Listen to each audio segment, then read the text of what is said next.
Hello, everyone. Welcome back to day number 14 of our Cybersecurity Awareness Month Tips and Tricks. So, today's topic is why you need, it's absolutely essential, actually, why it's absolutely essential that you log off of your web applications, your banking app, your all of these things before you just close out that browser or even put down the top of the laptop. And to cover this one sufficiently, we're going to have to go a little bit into the weeds, get a little bit technical, but not too bad.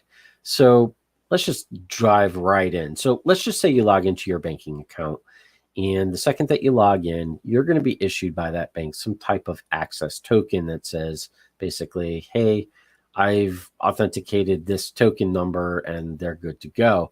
Because every time that you request additional information from that site, you hit a menu item to go to a different area, etc., it doesn't know who you are in most cases, meaning that that request is completely unrelated to the prior request where you had logged in.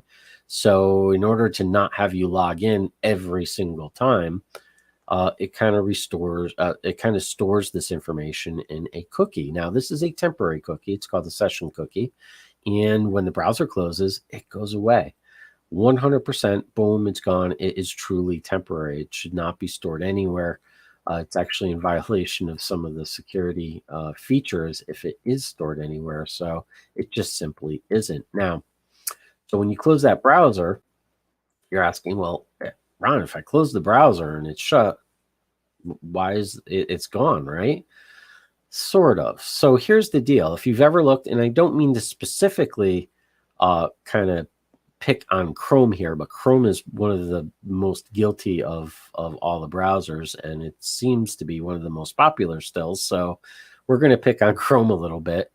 And if you've ever just had a simple single page, single tab open with a single browser, and you go look at chrome.exe in your task manager, you'll see there's not one, but typically 9, 12, 15, 20, depends how complicated the page is. Now, this is done for efficiency purposes. It's trying to parallel all these processes and try to take care of everything in the most efficient way that it can so that your web application, and yes, I'm calling them web applications instead of web pages because these are little programs that are running now inside of the browser.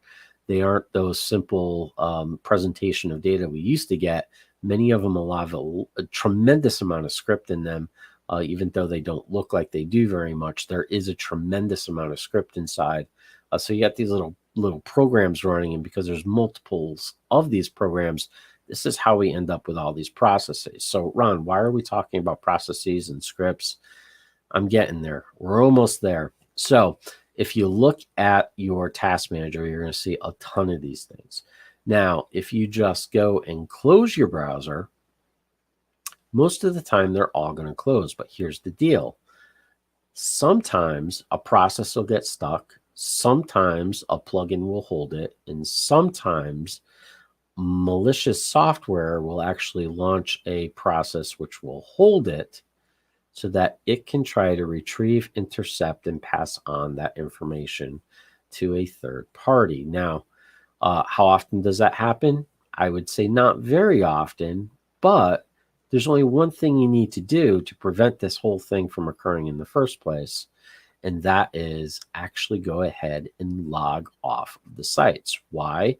Because that temporary cookie that we're talking about gets deleted immediately in a permanent fashion. So when you log off and that application says wipe out all my temporary stuff because I'm logged off, boom, it's done. There's no chance of another party at that point accessing that information. So you always want to log off of any type of application before you go ahead and close the browser. Now, closing the lid of the laptop, if your laptop is set to actually shut down, it's probably okay. I would still log off the application though, because that's just the way I work. Not always will everything shut down correctly or cleanly, especially if there's malware on the machine. And that malware may actually be set up to see if that laptop lid is closed and knows that there's a banking application open, and it it may just say, no, we're not going to close right away. We're going to grab that information, we're going to send it off, and then we're going to close it. So just kind of curb all of that and just log off your application first place. And the same goes for many applications that you're using, even like QuickBooks and stuff like that. Make sure you log off of those. QuickBooks will log you off if you just close it, but don't ever just end it in Task Manager and kind of walk away. Kind of reboot the machine if you're ever going to do that, because there are little fragments of things left that malicious software could pick up.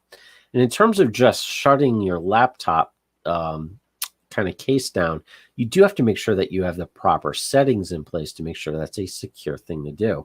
So most systems will go into kind of a sleep mode, if you will.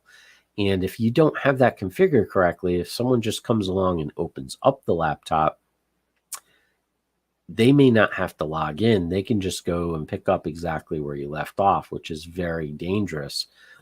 Especially, let's just say you ran out to do something and someone broke into your house. Now, especially if you didn't log out of your banking application and you just shut that thing down and it didn't actually shut down, they have immediate access to that information. So just keep that in mind. It's such a simple thing to do. It's a great practice to get into. And even anywhere else that you are, including like your phone or your tablets, it's just a really good standard practice to make sure that you're logged out of the accounts before you shut things down, whether it be the device or it's just the browser or the application that you're in. Now, if you're literally shutting down the device and you're watching it shut down and it's actually going through the process and you're watching it, that's okay. We'll give you a little bit of a pass there, but the way you do one things is the way you do most things. So get into the habit and make sure you log out of stuff before you close it, and you'll never have to worry about anything kind of attacking you from that vector. And again, vector, when we talk about vectors all the time, they're literally that. There are different avenues, if you will, different ways of coming in to attack you. So if we can get more vectors we can get rid of, the less attack surface you're going to end up exposing. If we just kind of get rid of the surface, they can't come in that way, and the more safe you will be. So I hope you found this one interesting and helpful, and it's nice and short this time. I do encourage you again to sign up for our cybersecurity webinar. Sign up as soon as possible. The link will be down below, as they are in all of these.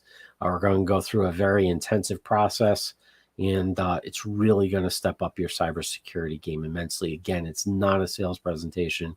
It is all about securing your small business. So until next time, stay safe, stay online, and have an awesome day. Bye-bye.